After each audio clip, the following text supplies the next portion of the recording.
మీ అందరికి కూడా యేసుక్రీస్తు నామములో వందనాలు తెలియపరుస్తూ ఉన్నాను. కూడా నాకు ఇచ్చిన యొక్క సమయాన్ని బట్టి దేవాతి దేవునికి వందనాలు. మన ఈ సమయంలో చిన్న ప్రార్థన చేసుకుందాం. పరిశుద్ధ ప్రేమల తండ్రి, దయగల మా రక్షకుడు యేసయ్యానికి వందనాలు చెల్లిస్తున్న తండ్రి, మరొకసారి ప్రభా ఈ విధంగా తండ్రి నీ సన్నిధిలో ప్రభా మమ్మల్ని నిలబెట్టిన విధానం బట్టి ఈ కృతజ్ఞతలు చెల్లిస్తున్నా దేవా. మరి ఇప్పటి వరకు తండ్రి ప్రభా ప్రారంభం నుంచి ప్రభా మరి పాటలు పాడేందుకు నీ కృప చూపించావు, అందును బట్టి నీ కృతజ్ఞతలు నీకు స్తోత్రాలు తండ్రి. అయా మరి అదేవిధంగా చిన్న వర్తమానం చెప్తుండగా ప్రభా మేము ఎందుకు దేవుని కృతజ్ఞతలు చెల్లించాలి అనే విషయంలో తండ్రి నీ కృప అనుగ్రహించమని ప్రార్థిస్తున్నాను. మనిషిని జ్ఞానమును ఆలోచనలు మరుగుపరచమని ప్రార్థిస్తున్నాను తండ్రి. గొప్ప కృప మా మీద ఉంచుతామని యేసుక్రీస్తు నజరేయుని నామములో ప్రార్థన చేస్తున్న తండ్రి.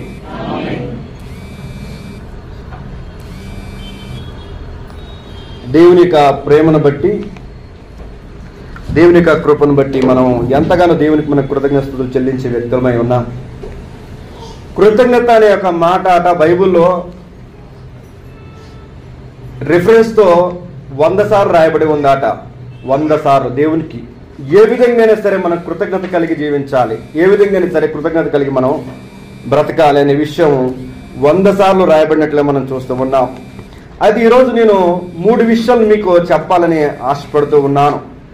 Why we are giving the thanks to the lord. ఎందుకు మనము దేవాతి దేవునికి కృతజ్ఞతలు చెల్లించాలి? ఏదైనా సరే మనకి ఏ విషయంలోనే సరే ఎవరైనా సహాయం చేస్తే, ఏ విషయంలో మేలు జరిగితే, ఏ విషయమైనా మనం ఏదైనా మనం పొందుకుంటే ఆ విషయంలో మానవులు ఎందుకంటే కృతజ్ఞత ఎక్కువగా మనం కలిగి ఉంటాం. మరి దేవాదేవుడి విషయంలో మాత్రము నిర్లక్ష్యం చేస్తూ ఉంటాం. అంటే మనిషి సహాయం చేసినప్పుడు మనము కృతజ్ఞత కలగటకు మనం ఎక్కువగా ఇష్టపడుతూ ఉంటాం. కానీ ఆ దేవాదేవుడు చేసినప్పుడు మనకి ఏదైనా మేలు ఆ విషయంలో మాత్రం మనం కృతజ్ఞత కలిగి ఉండలేము. ఎందుకంటే మధ్యలో ఏదో అడ్డు కూడా వస్తుంది, లేదంటే మధ్యలో ఎవరో వచ్చి డిస్టర్బ్ చేస్తూ ఉన్నారు, మధ్యలో ఎవరో వచ్చి మనల్ని గలిబిలి చేస్తూ ఉన్నారు. అందుకు మనము దేవునికి కృతజ్ఞత స్తుతులు చెల్లించలేకపోతూ ఉంటున్నాం. మొట్టమొదటిగా మనము ఆదికాండం మనం గమనించినట్లయితే సృష్టిని బట్టి, సృష్టించిన మానవులు బట్టి దేవునికి మనము కృతజ్ఞత స్తుతులు చెల్లించాలట. ఎందుకండి సృష్టిని బట్టి సృష్టికర్త మానవుని సృష్టించాడు కాబట్టి అందును బట్టి మనము దేవునికి కృతజ్ఞత స్తుతులు చెల్లించాలి. ఎందుకంటే ఈ సృష్టిలో సమస్తాన్ని నీ చేతులకు ఇచ్చాడు, నీకు కావలసిన సమస్తమును కూడా నీ చేతులు పెట్టాడు. ఈ మైక్ లేకపోతే నేను మాట్లాడలేను, ఈ బైబిల్ లేకపోతే నేను చదవలేను, ఈ ఫ్యాన్ లేకపోతే నేను ఇక్కడ ఉండలేను, ఈ స్థలం లేకపోతే, అంటే ప్రతిదీ కూడా మనకి దేవుడు మన చేతుల్లో పెట్టినప్పుడు ఆ విషయాన్ని బట్టి మనము దేవునికి కృతజ్ఞత స్తుతులు చెల్లించాలి.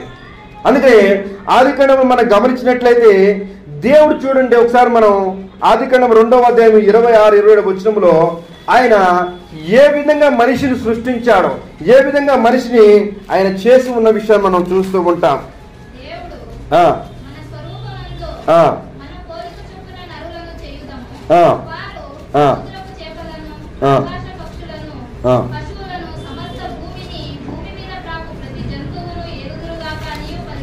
చాలు.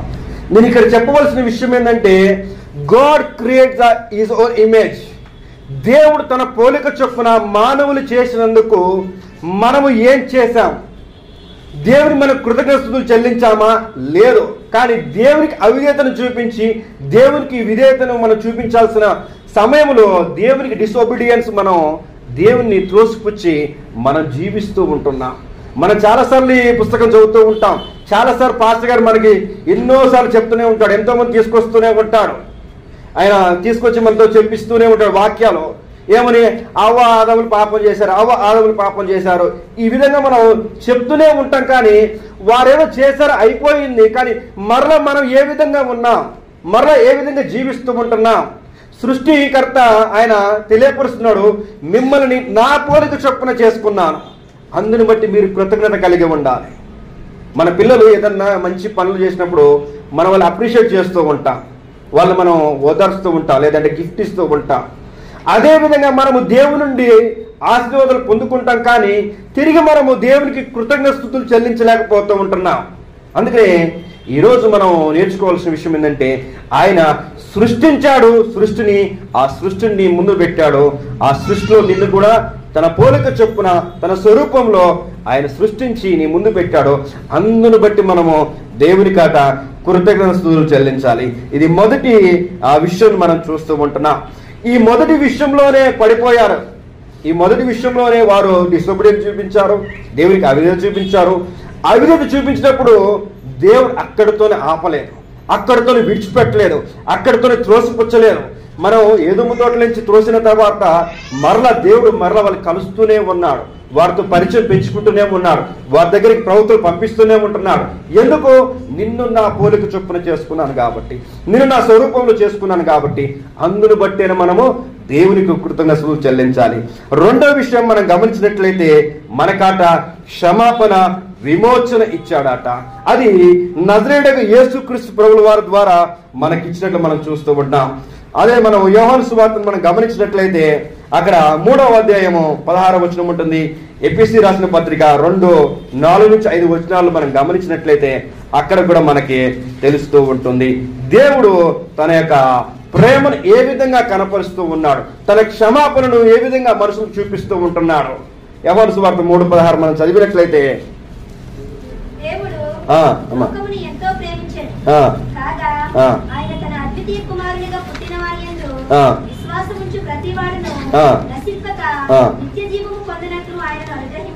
ఎఫెసీ రాసిన పత్రిక 1:7 చదవండి అమ్మా.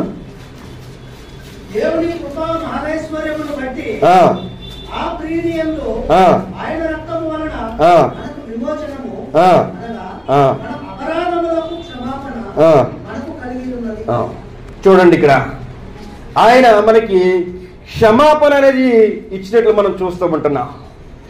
మనల్ని విడిచిపెట్టలేదు, మనల్ని వదిలిపెట్టలేదు. ఆయన క్షమాపణ ఇచ్చాడు, విమోచన ఇచ్చాడు, తన కృప చూపిస్తూనే ఉంటున్నాడు. అందును బట్టే మనము దేవునికి కృతజ్ఞతాస్తుతులు చెల్లించాలి, కృతజ్ఞత కలిగి జీవించాలి. ఎందుకంటే ఇక్కడ క్లియర్గా ఆయన తెలియపరుస్తున్నాడు, తన యొక్క కుమారుని, ఏకైక కుమారుని ఈ లోకానికి పంపించి నీ కొరకు నా కొరకు, నీ కొరకు నా కొరకు ఆయన బలిగా అర్పించినట్టు మనం చూస్తూ ఉంటున్నాం. మనము పత్రికలో మనం గమనించినట్లయితే పాపం ఎరగని క్రీస్తు పాపి స్థానములో ఆయన చనిపోటకు సిద్ధమైనట్లు మనం చూస్తాం. మనం కారణము మనము చేసిన యొక్క పాపము, అంటే మనము అవాదముల నుంచి వచ్చిన ఆ పాప స్వభావం అనేది ఉన్నది కాబట్టి దాన్ని విమోచించుటకు ఆయన మనకి చూపించింది ఆయన క్షమాపణను. ఆ క్షమాపణ నుంచి మనకి విడుదలనిచ్చాడు. ఆ విడుదలను బట్టి మనం దేవునికి కృతజ్ఞతాస్తుతులు చెల్లించాలి. మొట్టమొదటిగా ఆయనే మనల్ని సృష్టించాడు, మనకి సమస్తమును అప్పగించాడు.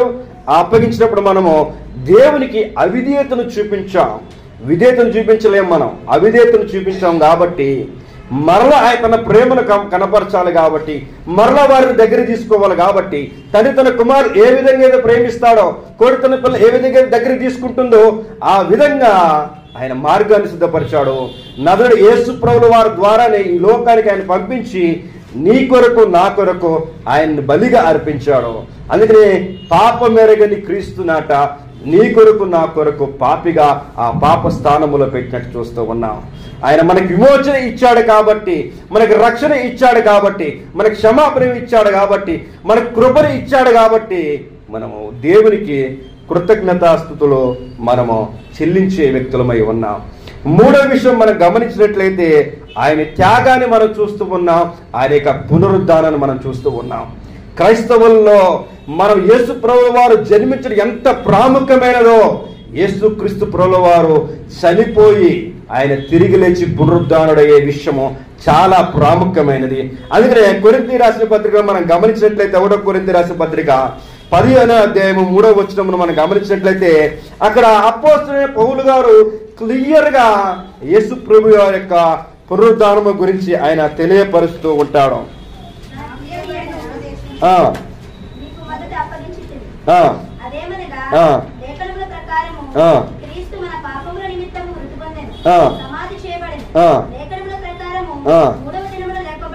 చాలా చూడండి, లేఖనం ప్రకారం అంటే ప్రతిది కూడా ప్లాన్ ఆఫ్ గాడ్, దేవుని యొక్క ప్రణాళిక ఉద్దేశాల్లో ఉన్నది.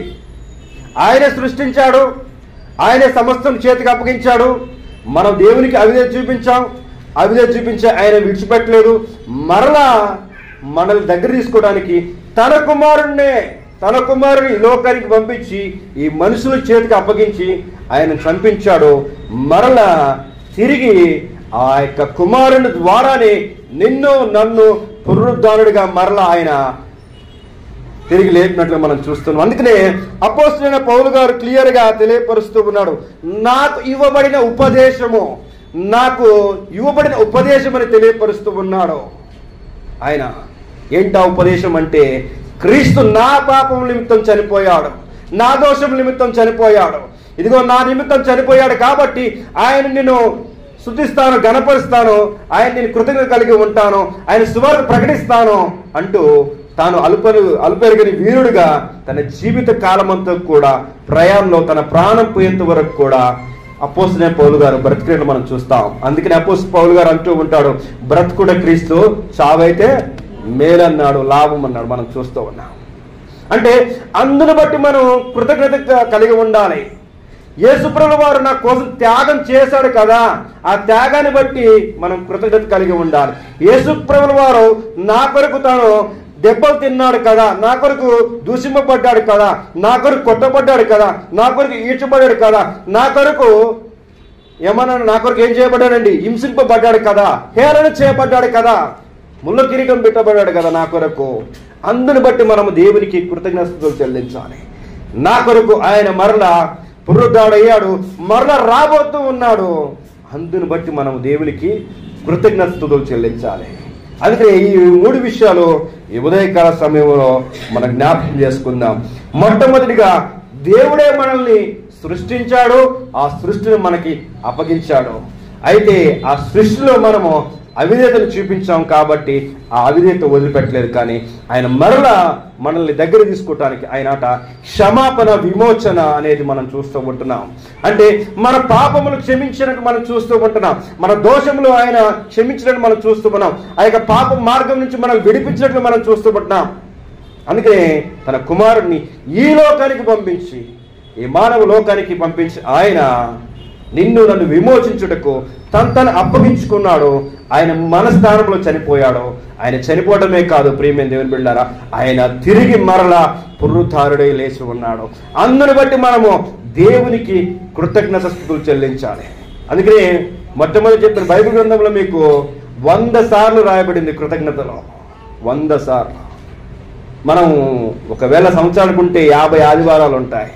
ఆ 50 ఆదివారాలు ఇంకో 50 ఉంటాయి మిగిలిన కృతజ్ఞతలు. అంటే జస్ట్ ఎగ్జాంపుల్ చెప్తున్నాను.